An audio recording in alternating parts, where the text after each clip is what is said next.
ইমাম সাহেবদেরকে 5,000 টাকা এবং মুয়াজ্জিন তারা 3,000 টাকা এবং খাদেম যিনি থাকবেন তিনি 2,000 টাকা।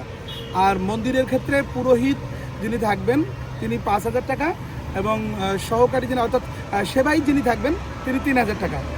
আর ওদিকে মন্দিরের যারা মন্দিরের অধ্যক্ষগণ তো ওনারা পাবেন হচ্ছে বৌদ্ধ ধর্মের অধ্যক্ষগণ 5,000 এবং ওনার সহকারী যিনি উপাধ্যক্ষ উনি 3,000 টাকা পাবেন। এইভাবেই ক্যাটাগরিটাকে মেনটেন করা হয়েছে, এভাবে কথাগুলো নিচ্ছে আর কি। এটা অবভিয়াসলি আমরা খুব সুন্দরভাবে এটাকে মানে খুব পজিটিভলি আমরা দেখতেছি এবং বাংলাদেশের জয়যাত্রাকে আরও এগিয়ে নেওয়ার জন্য একটা চমৎকার একটা এটা মাইল ফলক হয়ে থাকবে। এটা আমাদের জন্য বড় ধরনের একটা প্রাপ্তি।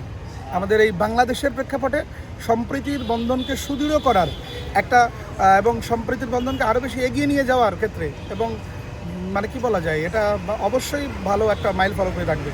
আচ্ছা, এটা আসলে কতটুকু প্রয়োজন? আয়োজনটা তো অবশ্যই প্রয়োজন ছিল এবং নির্বাচনী ইশতেহারের সাথে তার কথার যে কাজের মিল এটা বাস্তবায়ন শুরু হয়ে গেল, এটা একটা বড় দিক।